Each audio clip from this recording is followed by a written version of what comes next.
Hello, everyone, and welcome to this week's episode of Recovery Talk. So, this week I am joined by Sarah Frances Young, and we're going to have a conversation about fatphobia and weight stigma in eating disorders and eating disorder treatment system. We're going to discuss binge eating disorder, whether or not it is a restrictive eating disorder, and also talk a bit about atypical anorexia and overall just have a very interesting conversation about eating disorder recovery. Before we are getting started, I just wanted to make a very quick announcement, and that is that I have just started a Substack. So Substack is essentially like a blog meets a newsletter, and I've started a Substack called Let's Recover, so you can access it at letsrecover.substack.com. It's a little bit like this podcast, just in written format. So if you enjoy this podcast, then you'll probably enjoy that as well. So yeah, give it a visit, guys. I have a few articles out already, and I got one coming out that I'm a little bit nervous about, but also excited about, where I'm discussing ethical orthorexia. So essentially this overemphasis on eating right and this guilt about taking up resources or doing something quote unquote wrong from an ethical perspective, right? I also will touch upon veganism there and also about moral rigidity. It might be a little bit controversial, but I thought it could be very interesting. And it's something I wanted to cover for a while, but I felt that would be better to cover in a written format. And additionally, I have out a post about knowing if you're eating enough in recovery, and also one about overwhelm and how to deal with overwhelm, not knowing what to do, deer in headlights, decision fatigue. So yeah, I'm excited to start exploring that platform as well. I really like to write, so I think it's going to be good. Anyways, guys, let's get started with today's episode, and I hope you enjoy this conversation. So now I am joined by Sarah. Thank you so much for coming on. Thank you for having me. So maybe we could start with you introducing yourself a bit, who you are, what you do. Yeah, so I mainly use Instagram now. My handle is Sarah Frances Young, Frances spelled with an E-S at the end. Everyone always gets that bit wrong. I used to be body positive pear, but recently changed my handle. My work is now kind of fat positive, feminism, talk about a variety of issues, mostly focused on body image and eating disorder recovery and fat phobia. I've also worked over quite a few platforms doing eating disorder recovery stuff. So I have a website that I don't really update anymore, but I spent a while on everythingedrecovery.com and obviously Tumblr, the good old Tumblr days. Good old Tumblr days. Yes. Wow. Those were the days. In which I think we had quite similar experiences of running fairly popular blogs, but also attracted some people that weren't happy with the way that we were going about. Yes, so this is very interesting. So for those of you who listen, me and Sarah, we go way back, probably 10 years back, when we both ran recovery-related Tumblrs. That was basically Let's Recover used to be a Tumblr page, and Sarah ran another page, Everything Eating Recovery, right? So it's very interesting because we were one of the people who were talking about things such as extreme hunger, when that was a concept that was not like that much spoken about online, right? And it's very interesting because back then that was a very controversial topic. The idea that you can be, that you can be in any kind of body types and all body types are okay. The idea that reactive hunger, extreme hunger is a real thing. These things now, I feel, in social media, at least in recovery spaces, is very much accepted, right? It's a norm. Of course you can have an eating disorder in a bigger body. Of course you get extreme hunger. Of course you need to give into that. But you have to understand, back in 2013, 2014 Tumblr, this was very controversial, right? Yeah. So but now I see it. There has been a change in, it is not so controversial anymore, wouldn't you say? At least in recovery spaces, right?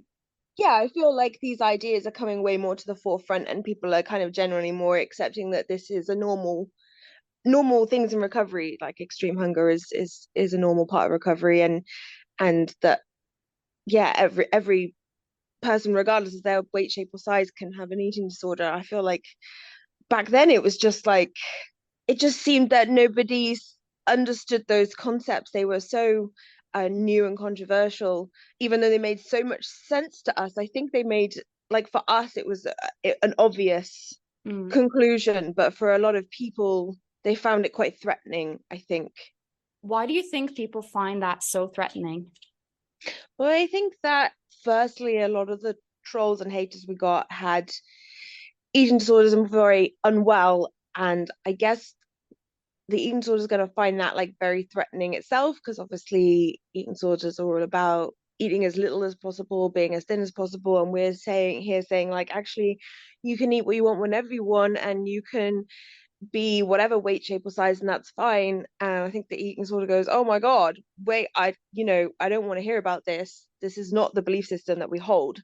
And so that's very threatening, someone who's very unwell. But I think it is also threatening to like the rules that we grow up with, the ideas and beliefs that we grow up with, that we see as truth and fact, such as, it's not good to eat whatever you want whenever you want. Restriction is a normal part of life, and you should withhold certain foods, and you should only have this amount of this and this amount of this, and you should always be striving to be thin. And I think you grow up with those being set facts. Those are like a kind of guideline or rule that you live your life by. And when we come in and threaten that, Mm. it's unsettling. And I think also for people who have either dieted their whole lives or had an eating disorder their whole lives, you're kind of saying, actually, you've kind of wasted your whole time trying to be thin, because you don't need to do that, and that's not the life that you need to live. Yeah. I think that's really hard for people when you've spent your whole life trying to attain something that you think is the right way to be in your body or to live or how to eat, and suddenly someone is changing up those things and saying like, actually no, that's not right. And especially with fat phobia, everybody is taught that, if you're fat, that you're unhealthy, or and there's all these other connotations that come with it, such as being lazy or greedy, like these kind of negative fat phobic stereotypes and complete fabrications, actually. Mm. But you've grown up thinking like this is how it is, and when someone is saying like, actually no, the science doesn't reflect that, people are like, no, no, no, no, no, no. Yeah. And people would rather not go and read the science. They'd rather say, wait a minute, no, that is just a fact of life. Being fat is bad. And then to challenge that, they don't want to kind of undo this whole system of beliefs, because they've wasted so much time trying to attain something that actually is unattainable for a lot of people, and actually doesn't need to even be attainable. So I think like that's really threatening to someone's like whole belief system. Hmm. That's such a good point. I think this whole thing with like, if you invested a lot in something, then evidence that suggests, hey, maybe that was not the smartest investment, right? You'd be a bit more, you not be as receptive towards that, just because that would mean that you did all of this for nothing, right? Or maybe that you did something you thought was good and then it wasn't, right? So I think that's Yeah. that like whole investment principle there is very interesting. And when it comes to fat phobia, of course, one big problem that we see is that this is something that even occurs within the field of eating disorders, not just amongst people with eating disorders, but also amongst eating disorder professionals, right? And we often see that what is diagnosed as an eating disorder in a thin person is not just sometimes missed in a fat person, but even celebrated, right? Yes. We also see that there are certain diagnoses, like for example, diagnosing anorexia as atypical if you aren't underweight, like certain things that it just doesn't make any sense, right? Yeah, yeah. I mean, the official diagnosis I was given was, obviously at the time it was EDNOS, and now it's OSFED. Yeah. Which later on I just completely disregarded, because literally the only reason that they gave me that diagnosis was because of the weight. And that was because I wasn't, at the weight that at the time they would have said was anorexia. But every single other symptom that I had and behavior I was engaging in was an anorexic behavior. The only factor was weight. And I even think that's quite unbelievable as well, because I was definitely very underweight for my kind of natural set point. Mm. Um, and I think so many people are being diagnosed like with this kind of fat phobic layer over the top, because if I had been a lower weight, there's no question that I would have received an anorexia diagnosis. So when I talk about my eating disorder, I always say anorexia because that is, you know, that is what I had. Yeah, Um, and I exactly. think like there are so many diagnoses that are changeable in regards to weight, Mm. which just, I mean, as you kind of we spoke about earlier in messages, the whole eating disorder criteria is kind of need a whole makeover. Yeah, exactly. Exactly. The way that I like to view eating disorders, instead just looking at it as like an umbrella of restrictive eating disorders, and they can manifest in different ways, in different shapes, different sizes, right? Yeah, And I think part what makes the diagnosis of atypical anorexia quite, can potentially harmful is that the eating disorder brain will hear, oh yeah, you're not sick enough, like, oh, you need to lose more weight to fit into this criteria. And instead of actually getting help, people are just kind of given a new goal weight, right? 100%, 100%. That's exactly how I felt when I got my diagnosis. Is just like, oh, right, okay. So even though I've been engaging in all these like really harmful behaviors and clearly done a lot of damage, like it's still not. I'm still not like, and obviously this is completely an untrue way of looking at it, but like I'm still not good enough to achieve that anorexia diagnosis. And I think that happens so much within the eating disorder community, that like anorexia is held as like the gold star of eating disorders, right? And I think that also comes from fat phobia as well, because it's that desire to like be thin enough to reach that the diagnosis that's seen as the gold star of eating disorders. It's Mm. kind of a weird hierarchy within the eating disorder community. Mm-hmm. And and I feel like the whole thing, like you say, with all these different like umbrella eating disorders, when they're based on like a weight criteria, and the eating disorders are all about reaching, your goal weight, which obviously just shifts over time to become lower and lower anyway. It kind of even plays into the eating disorder. Yeah. Having this weight criteria plays into the eating disorder itself, and is very harmful Yeah. to someone with an eating disorder, because if you're not going to quite reach that diagnosis because of your weight, well, like you say, that just gives you a new goal, and it kind of dampens that any kind of motivation to recover, Yeah. and your eating disorder just latches onto it and kind of says, I'm disappointed in you that you haven't, quite got that. Yeah, exactly. It's interesting because denial of severity of illness is a key eating disorder symptom, right? And you Mm-hmm. see this amongst people in, like, even people who are on their deathbed will tend to have this, right? But at least, they don't get it reinforced by also the medical system, right? Yeah. So I think instead a better way of looking at it is looking at restrictive eating disorders. There are several eating disorders under that umbrella where the key component is that there is a restrictive element, right? So something Yeah. like bulimia would be a restrictive eating disorder, right? Sometimes people Mm-hmm. think restrictive eating disorder is just anorexia, right? But also Yeah. bulimia is restrictive eating disorder. And it's interesting because I was diagnosed with anorexia nervosa binge purge subtype, but I was kind of confused because I was like, wait, what does that mean? Does that mean that because I'm binging and purging as well, does that mean that I'm just like a skinny bulimic? Like, if I were bigger, I probably would be diagnosed with bulimia instead, right? So it was a little bit Mm-hmm. confusing for me as well. And I think if we look at it as a restrictive eating disorder, or RED, as it often is shortened, as an umbrella term where we have, anorexia, we have bulimia, we have various forms of like disordered eating or so-called unspecified and atypical eating disorder, even though I don't think that's necessarily the best language. Yeah. One thing that then comes up, and this is something I know me and you have been talking quite a lot about, we've been really, really discussing this, is Yeah. what about binge eating disorder? Is binge eating disorder a restrictive eating disorder? I think it's really tough because I have talked about this before, and you do get some pushback from people with binge eating disorder, and you don't want to go into this invalidating someone's experiences. And there is the possibility that there are people with binge eating disorder where they have no restriction, no compensatory behaviors. You know, it's possible.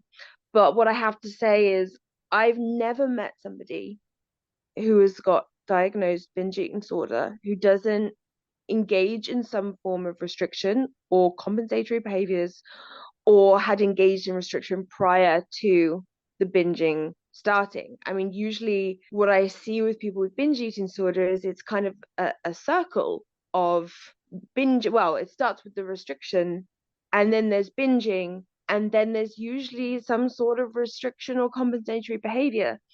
And I think the issue here is when you look at the binge eating disorder diagnostic criteria, it states that there should be no compensatory behaviors. But I've yet to come across somebody who, when you look into it deeper, doesn't have some sort of restriction going on somewhere. Yeah, I think this is a very, very important point to get forward. Part of the diagnostic criteria for binge eating disorder is that it's not followed by these, restricted compensatory behaviors. Yet we also see that people with binge eating disorder tend to be in binge restrict cycles, right? My interpretation of what they mean in this diagnostic criteria, even though I think it's honestly, the whole diagnostic criteria for eating disorders are quite confusing and strange. I wonder if they refer to immediate restriction or compensatory behaviors, right? So for example, with bulimia, there is a binge and it's immediately followed by purging, right? And then with binge eating disorder, what you often see is that people are in cycles where they have a binge cycle and then they have a restrict cycle. So maybe they have like a week where they are binging, and then they have a week where they're like, oh, diet starts on Monday, right? But this is, and I think what's so unfortunate is that restriction or compensatory behaviors is very often subtle. And because we live in diet culture, a lot of these behaviors are not necessarily identified even by medical practitioners, right? Being on a diet or being like, oh, I'm going to start and be good on Monday, I'm going to cut sugars, I'm going to, all of these things, it may not be identified as a restrictive behavior by even treatment professionals, right? Maybe they are themselves engaging in diet culture. They think, oh, my client is just trying to live a healthier lifestyle, right? So I wonder if it could be that binge eating disorder is in many cases, I would say most cases, because I also can't think of anyone that I've spoken to or met that has zero restrictive elements who have binge eating disorder with zero restrictive elements. I would love if anyone listens to this episode and that is them, please let me know, drop me an email, just because I'm looking for this. I'm looking to see, well, like, what are the stories of people who have binge eating disorder with zero restrictive elements, right? But I believe that in the majority of cases, it would be appropriate to put it under the restrictive eating disorder umbrella. And the binging has restriction as a either causative behavior, like the restriction is actually what causes the binging.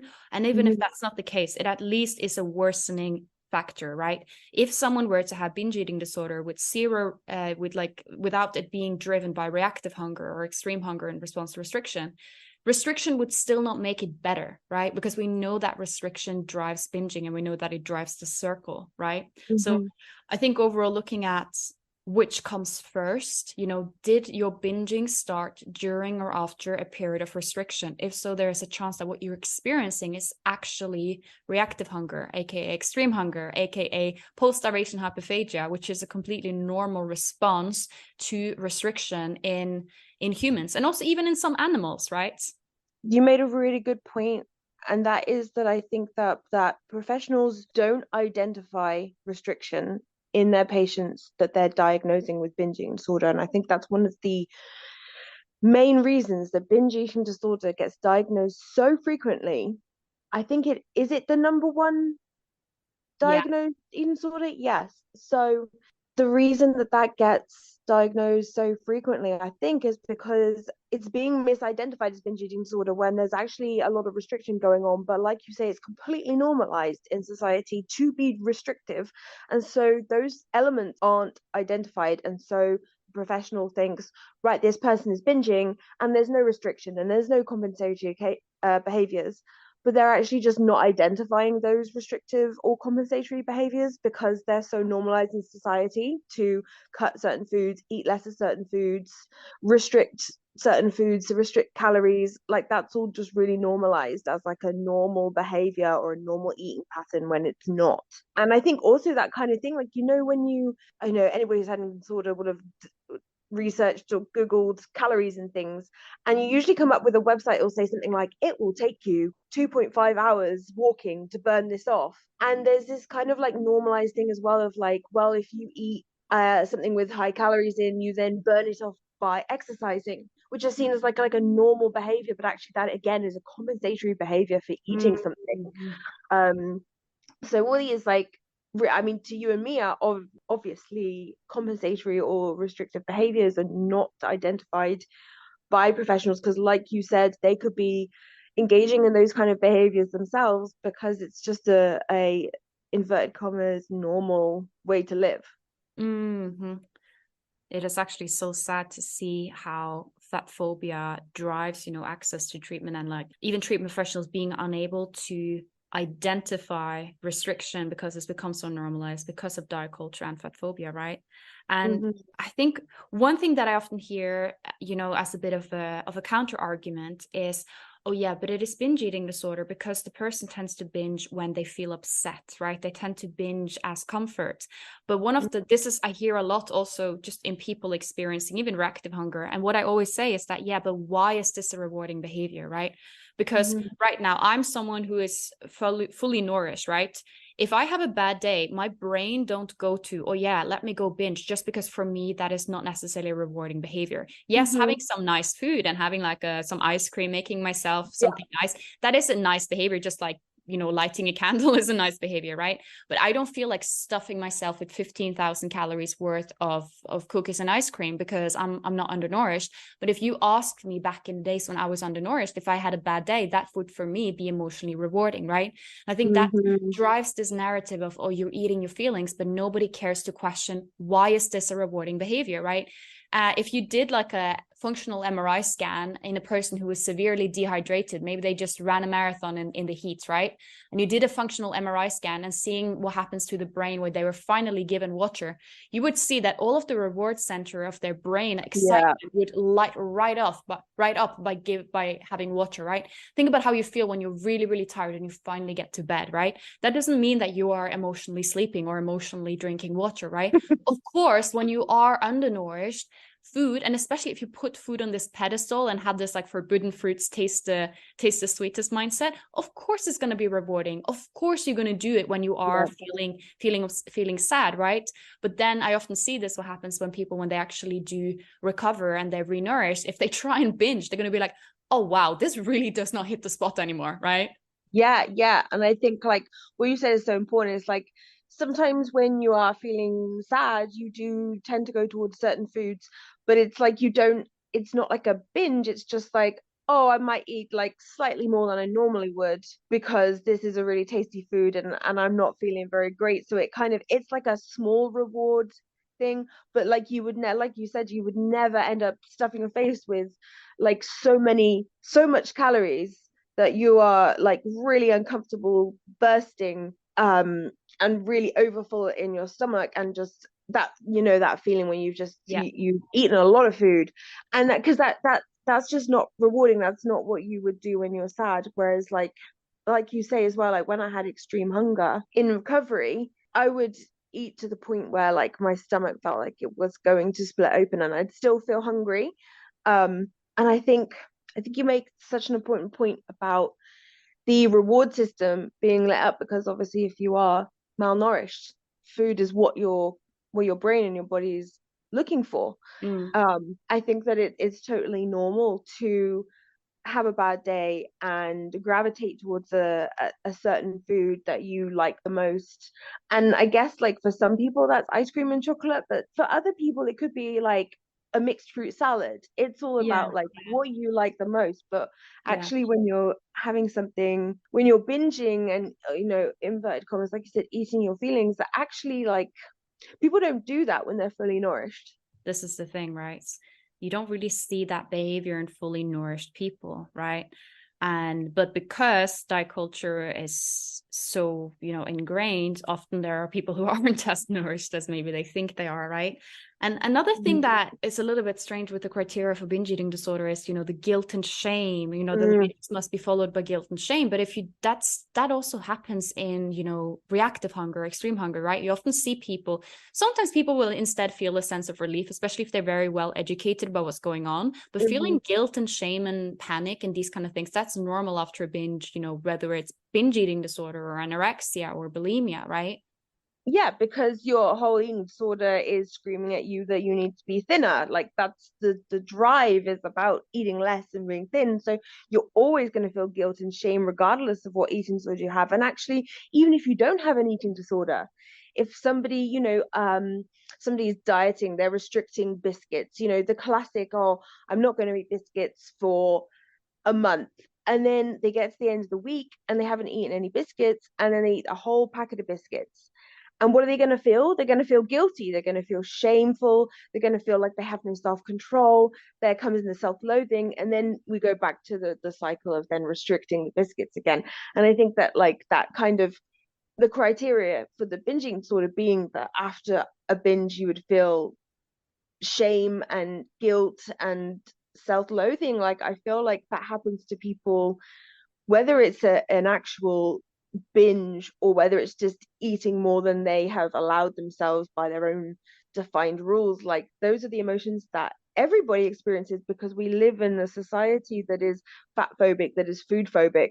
Mm. Like it seems like a kind of a non-point. If everybody experiences that, then it becomes void. Hmm.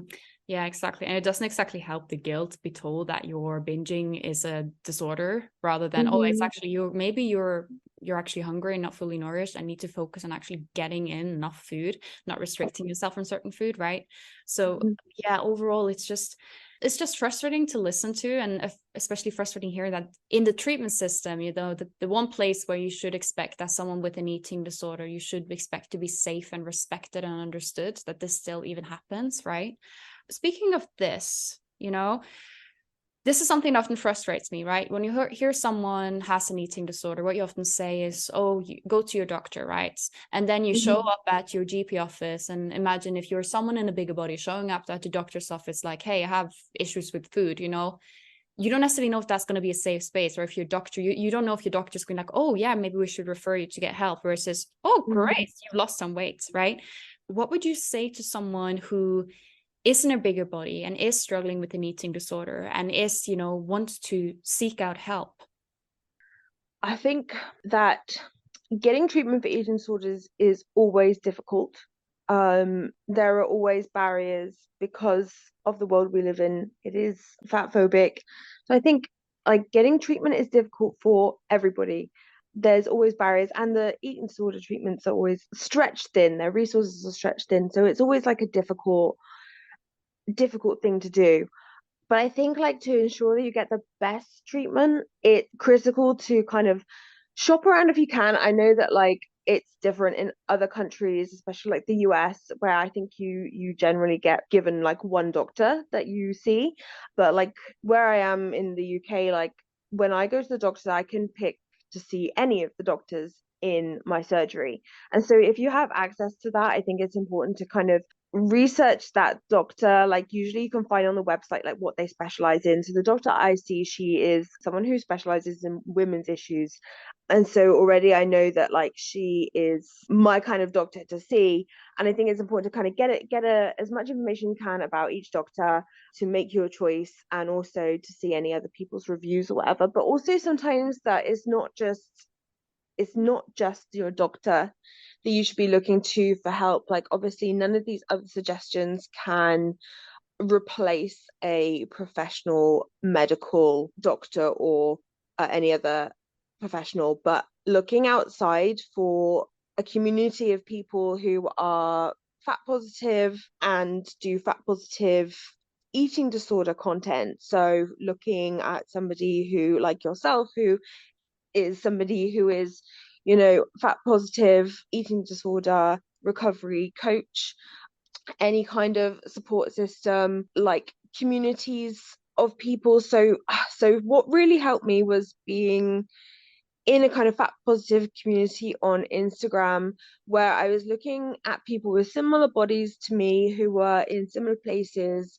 either recovered or recovering, that were really inspirational and helped me feel more confident about my body, and also gave me lots of inspiration and courage and tips to advocate for myself Mm. in medical settings.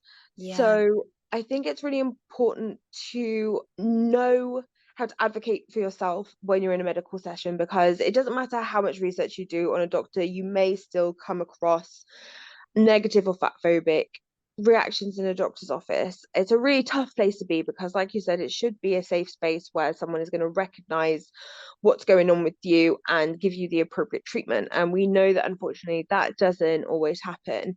And so it's really advisable to be equipped with phrases and confidence in being able to advocate for yourself. So I can't remember who exactly it was, but I remember somebody in the kind of body positive, fat positive community had kind of written like I guess like a cheat sheet on how to be in a doctor's office and the phrases you might come across and how to counteract those things in order to advocate for yourself and get the help that you need.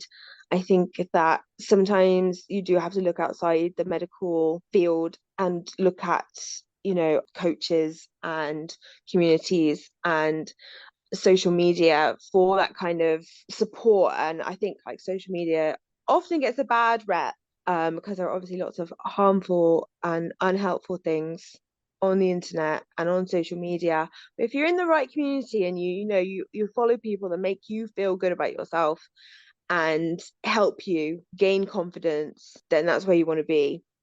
It's quite a hard question to answer because obviously you just want to say like, you're going to have a great experience. You're going to go to the doctors and it's going to be great. They're going to find you the treatment that you need, but it's difficult to access eating disorder treatment, I think, anywhere in the world.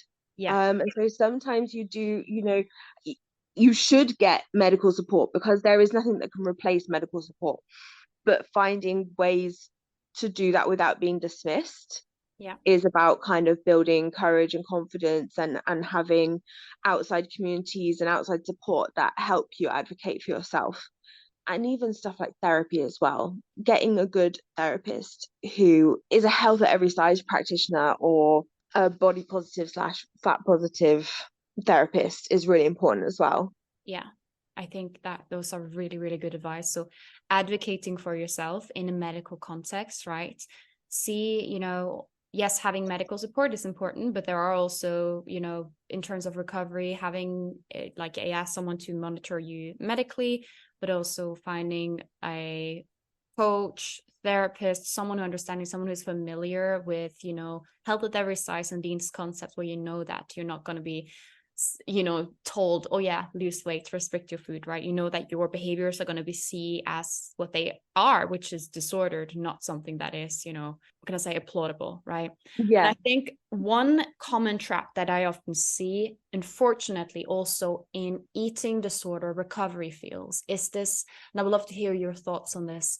I see this kind of thing that on the surface looks like it is inclusive and is compassionate, where essentially a practitioner would be like, oh yeah, of course I understand fat patients, because, and then they actually wanted, when you actually look a bit at their approach, they instead see being fat as like the opposite of anorexia, and therefore you should have compassion for fat people because, oh, some people starve themselves, some people eat their feelings, and this overall lack of understanding that, first of all, not all fat people binge, and second of all, you can be fat and have anorexia, right? That there is this like faulty understanding where they see being fat as an eating disorder and therefore something that should be treated with compassion rather than it's just another body type that some people have, right? Because this is one thing I often see among therapists who think they maybe are, fat positive, but essentially they're still pathologizing the body type and fail to see the person, right?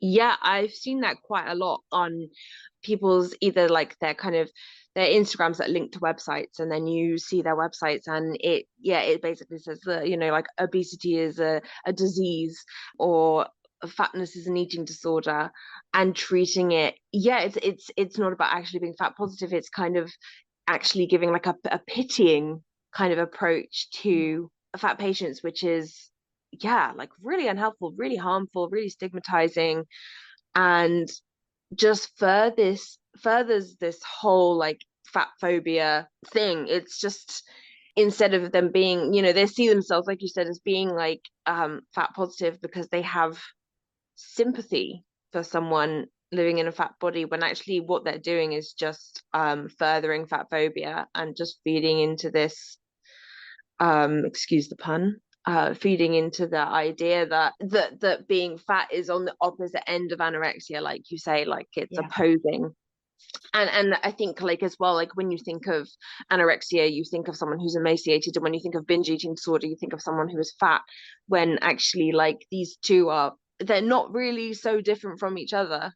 And then I guess we come back to that question again of why is binge eating disorder moved across to the other side as if it's on a spectrum of anorexia to binge eating disorder, when really they kind of all fall in a circle. They're all in the same group. Exactly. um and I think that's like, comes back to the question of, should binge eating disorder be a restrictive eating disorder? And like, I think most people would say no, but that's because they haven't discussed the points that we've just discussed. And like you say, like I've never come across anybody who has binged without any restriction. And I think that when we talk about treatment as well, is when people end up in treatments and they come in a bigger body, regardless of whether they've come in for a restrictive eating disorder or binge eating disorder, which obviously we would say is a restrictive eating disorder, but they probably wouldn't, being in a care setting. If someone comes in with a restrictive eating disorder and they are fat, there is actually quite a large chance that they're going to be told to lose weight. I've seen this happen. Like, I've heard about this happening quite a few times when people have sought care or ended up in care settings and have been told or given advice on how to actually lose weight to reach a, inverted commas, healthy weight, Yeah. when what they came in for was a restrictive eating disorder. There's such a huge gap between how people are treated for their eating disorders based on their size, regardless of whether they're restricting, or, well, I mean, they always are restricting, but whether the professionals see them as restricting or not.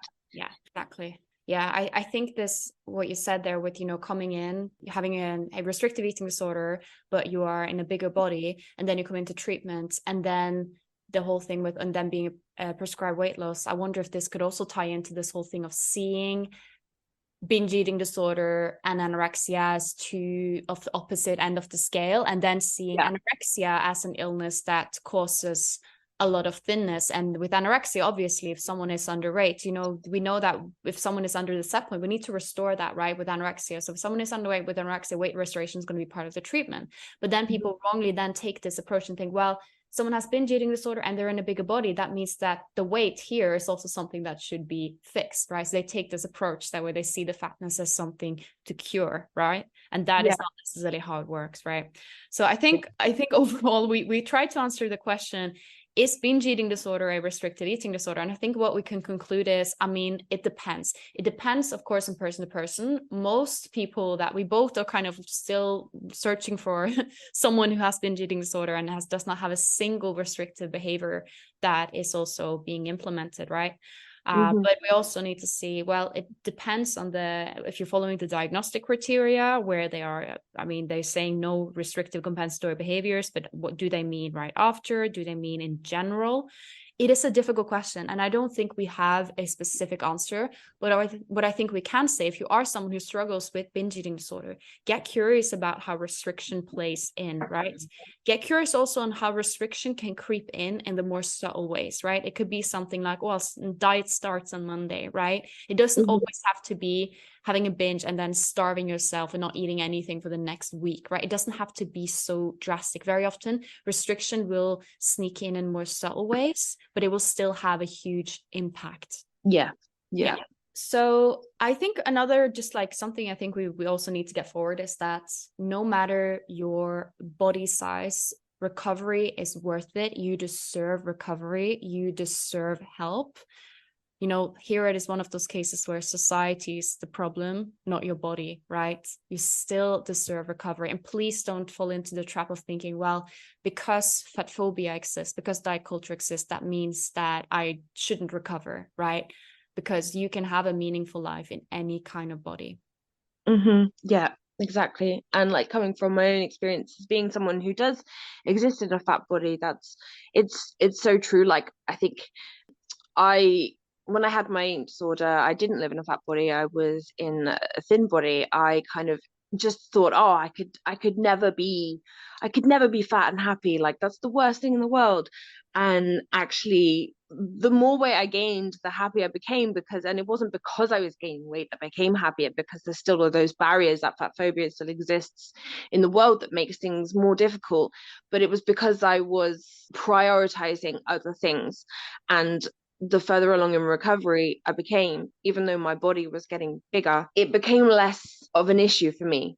And I think when we talk about, body positivity and body love and body neutrality, body acceptance, body confidence, all those kind of things, like sometimes like these goals aren't always achievable for anyone of any weight, shape, or size. But especially when you're living in a larger body and you have to deal with fat phobia as something that is just all around you all the time, it's really difficult to see your body in a positive way because you're constantly being bombarded by messages that your body is not okay as it is. And so an even bigger uphill struggle for someone living in a larger body to kind of reach this goal of body love, which is often unattainable for anybody, but especially people living in a larger body. And sometimes even body neutrality you don't quite make it there. I think for me, if I'm being really honest, like I don't necessarily view my body, I don't really view my body in a massively positive way a lot of the time, but I just don't think about it very much because it's not the most important thing about me. It is one of the least important things about me. And my life it's focusing on like the things that bring you joy in life, so that the things that don't are much smaller. So I might catch myself in a mirror and think, oh, I'm not feeling very good about my body today, but within 2 seconds I'm thinking about something else because it's just not a priority for me anymore. So I don't spend much brain time thinking about it. And I think it's really important for people to know that body love isn't always a goal they have to reach for, because it's always going to feel unattainable for a lot of people. And I think it's really important to focus on the things that bring you joy in life. So, if looking at your body is not bringing you joy, well, you don't need to spend time on it. Spend time on the things that do bring you joy, like your relationships, your passions, your hobbies, your job, if you love your job, just like the things that are actually bringing you pleasure and joy, rather than spending the time feeling awful about your body. And obviously that's easier said than done, but that comes with the journey. It becomes easier the further along you are in that journey. And it doesn't matter what weight, shape, or size you are, like you can live a joyful life. And for some people, body love will be the goal, and they will reach that, whatever body they're living in. And body neutrality will probably be the point for most people. And everybody who loves their body or is neutral about their body does have bad body image days, weeks, months sometimes, but it's just about other things being prioritized. Yeah. I think that is such an important point. And I sometimes wonder if the focus on body positivity, although overall it's a wonderful message, I also sometimes wonder if it reinforces the view that in order to love your life, you need to love your body, right? And it's like, for some people, they will reach a point where they're very, very happy with their body all the time, right? But also think maybe that setting that as a goal, especially if you're someone who really struggles with your body image, right? It can be a little bit of a tricky one because you might set the bar very high and you might feel like, oh, I'm not doing recovery right, or I'm not doing this thing right because I'm not loving my body. But loving your body is not the most important thing in this world. It's more like a nice bonus that may happen. And ironically, I often see that when people focus less on their bodies, they actually start liking their bodies more, right? If you so much that, oh, you have to love everything, you have to look yourself in the mirror and dance in the mirror and just love it. It's like, yeah, for some people that works. For other people, they just feel like it's another thing that they're failing at, right? So I think that's a very, very important point to make, that you can still, even if you don't love your body, you can still love your life, right? Yeah. Thank you so much for coming on. I think we've had a very, very interesting conversation. And can you maybe let us know, where can people find you on the internet or social media? I know you mentioned it already in the beginning, but let's say it again. Yep. So I am Sarah Francis Young on Instagram. And although I don't update it very much at the moment, I have a lot of eating disorder, recovery, blog posts on everything edrecovery.com. And even though like I don't update that website, like there is a contact tab on there, and that does come through to my email. So like, if people do get in touch, like I will email them back if they have any kind of questions or queries about recovery. Then that still does go to my email, even though I'm not active on the blog itself. It's a great archive, the blog. Yeah, I definitely I would always keep it up, and it has lots of resources on there as well that aren't just written by me. There's a resource page for people with eating disorders who are recovering, dieters, friends and family, partners, people who are supporting them. There's lots of like recovering stuff, and there's also a lot of like studies about health at every size, and how you can be healthy at whatever weight, shape, size you are. So there's lots of like resources there that are just they're just there. So if anybody wants to check that out, then yeah. Yeah, that is wonderful. Thank you so much for coming on. Thank you for having me. Okay, everyone, I hope you enjoyed this episode, and I will see you guys next week.